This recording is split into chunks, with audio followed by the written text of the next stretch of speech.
yung prayer. Second, yung Bible. Bible reading. Para ganyan, mauna-una manalangin ka. Puro lang ang panalangin mo una. Di ba puro mo ang sarili. Puro mo kamag-anak. Pero nabulagin ka, no? Parang nakalimutan mo nang ipanalangin sarili mo.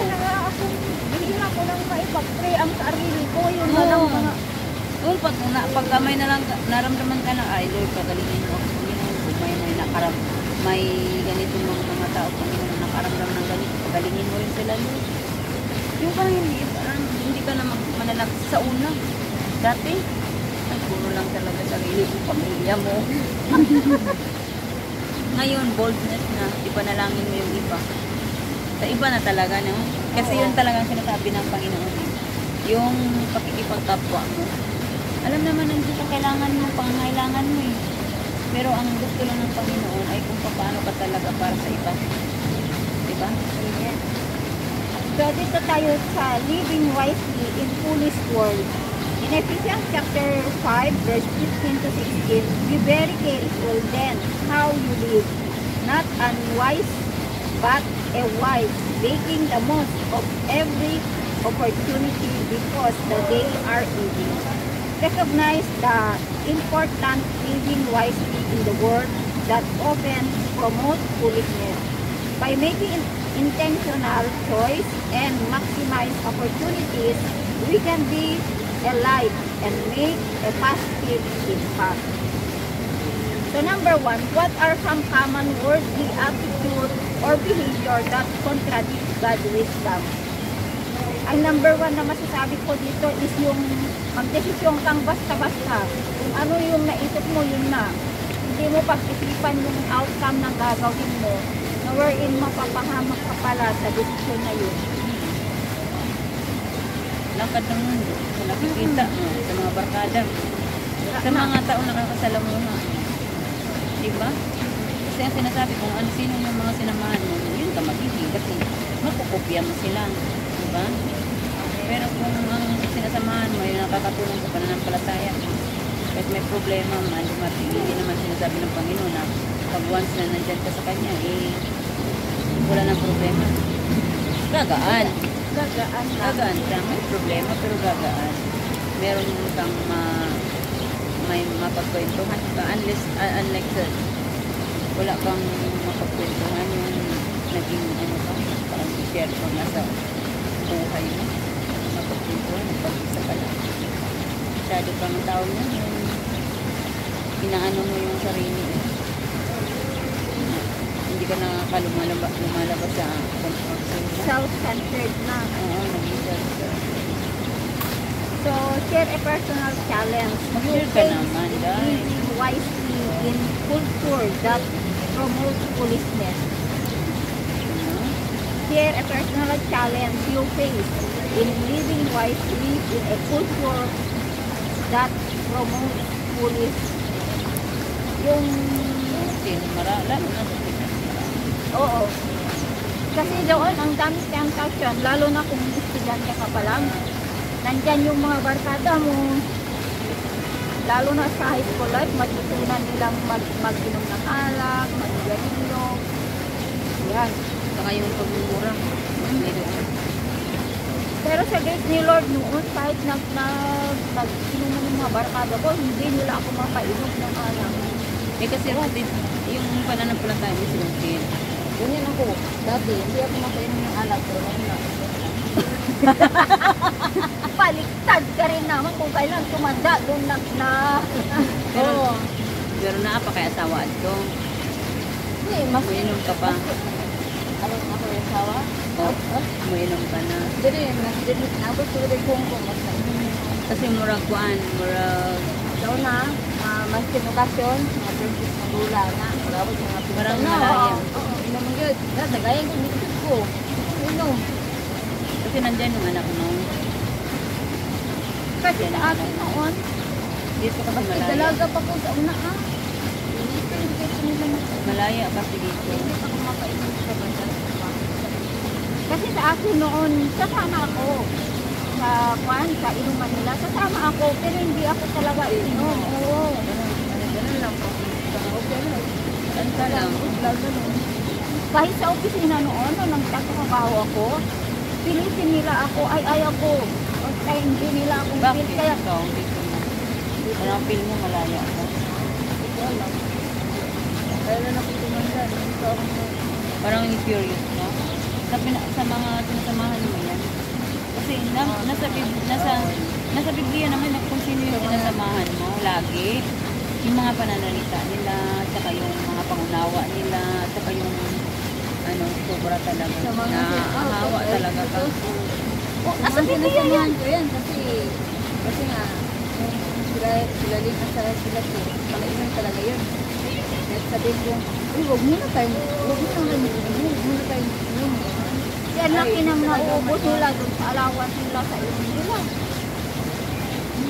parang hindi naubusan ng pera. Ako hindi naman ako gagastos sa iyo. Kasi ang isipin Punta mo, ka dito para ang isipin mo ha, ganito ha. Talaga Hindi, ang sinasabi ko sa'yo, ka, yung punta ka dito, ang goal mo, di ba? Magtrabaho ka, makaisip ka, makabayad ka sa utang, meron kang goal na. Doon ka mag-focus sa goal mo. Kung bakit ka nandito. Pagka panapawid ka, magpunta ka. Magtimba ka. ay sa akin hindi naman masama yung magmulakbol ka. Magmulakbol ay na mamasyal na matulungan. Kasi unwinding mo yan. Oo, wag lang yung Sobra.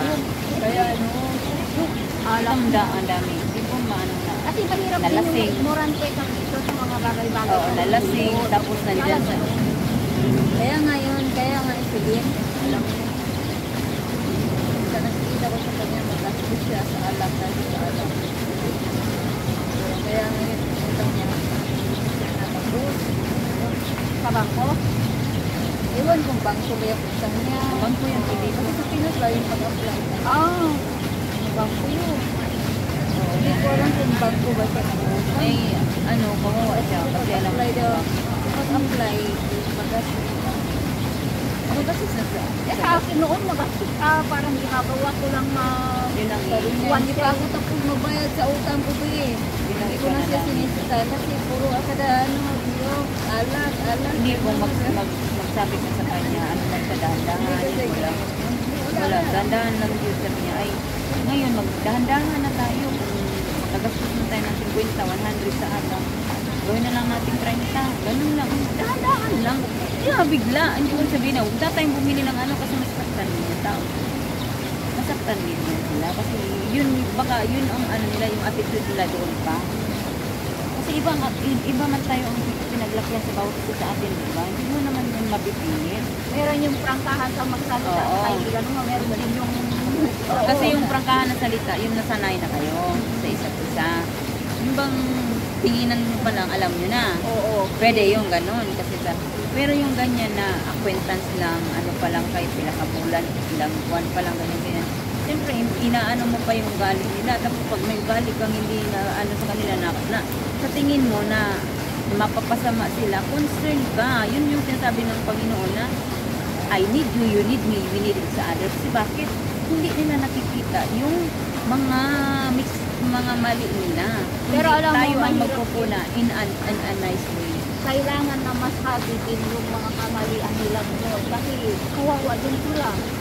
Tingnan mo, di ba nakabayad na ka sila, wala pa? Kaya nga, Oo. minsan mapaisip ako ba, siguro darating na ma-realize nila na Ay, darating talaga yan. Kasi sabi ng Panginoon, dapat sana hindi ako alam mo kung bakit nakikita.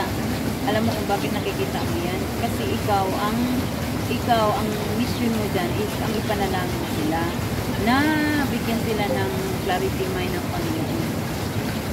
Basta wag ka lang kung makita mo sa'yo, magsimba tayo sa susunod. Basta ang invitation mo sa kanila is para sa mga mawala sila dyan sa nila. Ang hirap, ikaw ang higit na makakatulong kasi ikaw ang nakakakita. Nakakasama nila, na kaibigan sila. Yun yung the best way na, ano kaya kung magsimba tayo? Parang ikaganon mo lang sila. Ano kaya kung magsimba tayo? Para makaiwas din sila sa ganoon. Kasi habang hindi mo sila na i-invite, magbili, imbis na ang ibili, iipon sa unti-unti ipon para makabayad. Diba? makapos nila, di makawala sila. Ano yun? Baka 1,000 na yun ang monthly na allowance. Ano yung Alam mo pa. gapos ng ano? Gapos ng ano yan? Oo, diba? Pandaraya yan. Ng ano. Oo, isipin nyo na lang. 1,000 ang sahod. 1,000 ang allowance na inalang natira o 3,000. Yan ako siya, diba? Pero tayo, hindi na tayo nang husga na ganyan. Oo, Bakit ka hindi ganyan? naman napag-uusapan lang na. Ang ano natin doon, Dalawa o tatlo. Hindi mata yung hindi dalawa. yung makatulong tayo ba na mapalayo sila sa ganyang bagay. Kasi kawawa din sila na hindi makabayad sa utang. Kawawa din sila na hindi makapag-ipon. Kasi tingnan mo, lumalakad araw-araw, mababawasan na kontrata natin, di ba? 2 years. Minsan pa. Oh, pahingi pintil sa alak. Wala akong pera. Bahala kayo sa alak. Eh, hindi ka naman umiinom, di ba? Sabihin mo. Hindi sila makahingi sa akin. Pero yung gift lang nga, sila din. Ang sulat din.